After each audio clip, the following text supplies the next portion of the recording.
Daf Yomi, Tractate Bava, page 84a, part 2.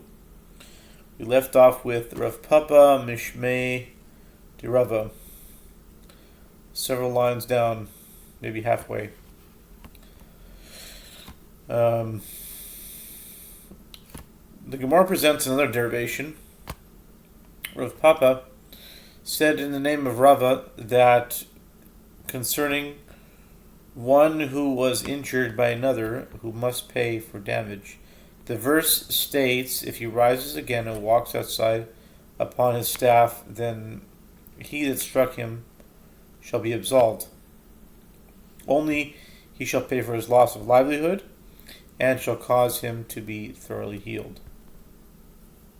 Whatever that means. Pay for his doctor bills, whatever that means. Exodus 21:19, which teaches that one who injures another must pay compensation for medical costs. Maybe he needs a cast or something, I don't know. Even in a case where he pays compensation for damage. And if it enters your mind that the phrase an eye for an eye in Exodus 21:24 is referring to an actual eye, then just as it is so that the injured party needs healing, the one who caused him the injury also needs healing after the court removes his eye. Why then does the Torah require that he pay compensation for medical costs as well?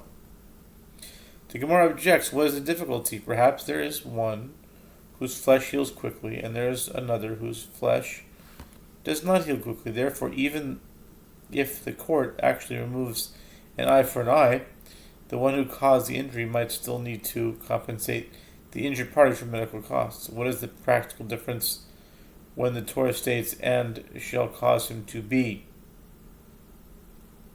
thoroughly healed?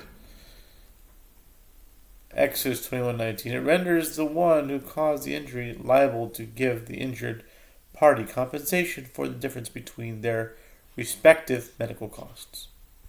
The Gemara presents another derivation. Rav Ashi said Rav Ashi said that the fact that one who injures another pays monetary restitution is derived from a verbal analogy of the word for, as written with regard to injuries caused to people from the word for, as written with regard to an ox that gored another ox. It is written here, an eye for an eye, Leviticus 24, and is written there with regard to a forewarned ox that the gored ox of another, he shall pay an ox for an ox. Exodus 21:36. Just as there, the verse does not mean that the owner pays compensation with an actual ox, but rather pays monetary restitution. So to here, one who injures another pays monetary restitution. My chazit dialaft tachas mishohor.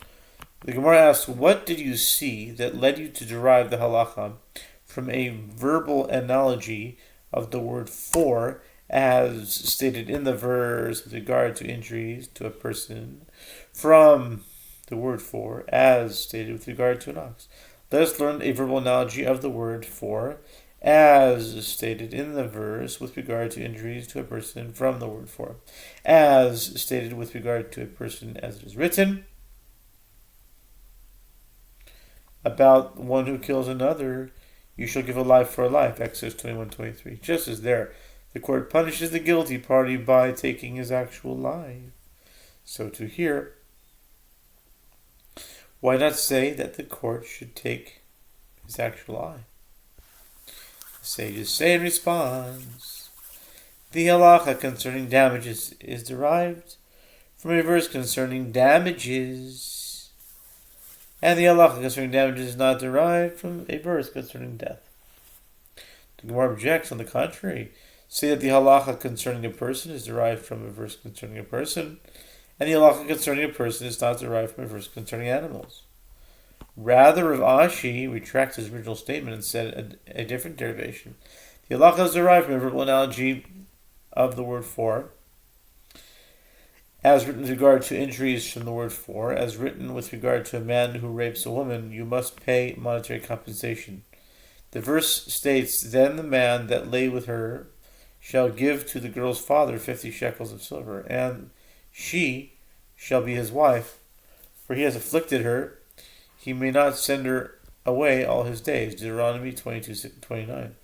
Based on this verbal analogy, the halakha concerning a person is derived from a verse concerning a person, and the halakha concerning damages is derived from a verse concerning damages. It is taught in Braita that Rabbi Eliezer says the verse that states an eye for an eye in Exodus 21:24 is referring to an actual eye. The Gemara asks, can it enter your mind that the verse is referring to an actual eye? Doesn't Rabbi Eliezer understand the verse like all these Tanaim, who explained that this verse is referring to monetary payment? Rabba said in response, what Rabbi Eliezer means to say is that the court does not appraise the injured party as a slave to assess the compensation for the injury. Abaye said to Rabba, rather, like whom does the court appraise the injury? The injured party. If you say that the court appraises him like a freedman, does a freedman have monetary value? Rather, Rav Ashi said, Rabbi Eliezer means to say that the court does not appraise the injured party as if he were going to be sold as a slave, but rather they appraise the one who caused him the damage. The court appraises how much the latter's value would be reduced were he to sustain the same injury and he caused to the injured party, and he pays this amount of indemnity. The Gemara relates, there was a certain donkey that severed the hand of a child. Shayches. The case came before Rav Papa Bar Shmuel.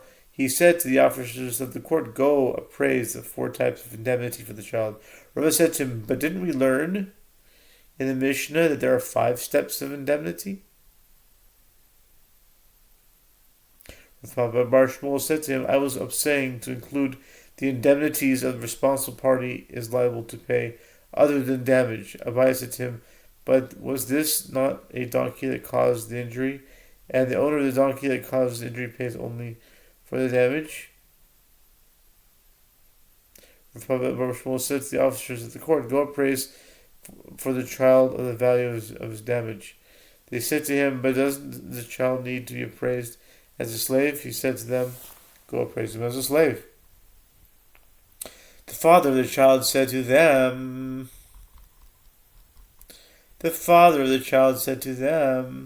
I do not want my child to be appraised as a slave, because this matter would demean him.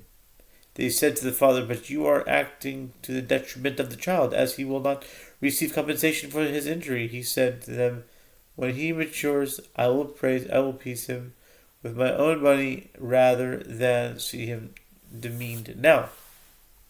The Gemara relates another incident. There was a certain ox that chewed the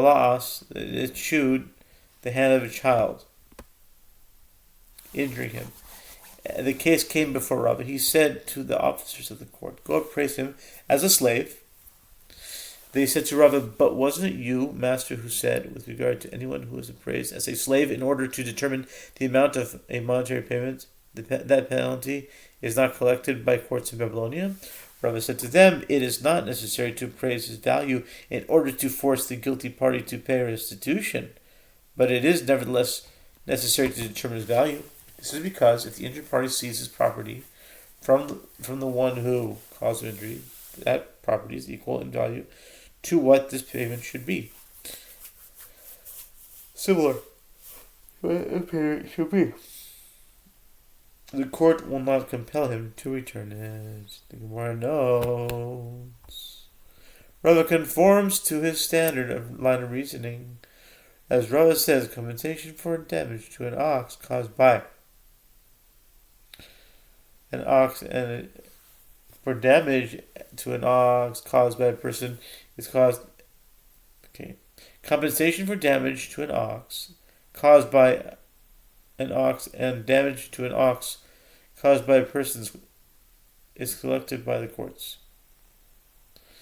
The compensation for damage to a person caused by a person and for damage to a person caused by an ox that is not collected by the courts in Babylonia. The Gemara clarifies what is different about compensation for damage to a person caused by a person and for damage to a person caused by an ox, that is not yet collected in Babylonia. If you say that we acquire the ordained judges to collect damages, and there are not any ordained judges in Babylonia, then so too in a case of damage caused by an ox to ox and damage caused by person to person, or person to ox,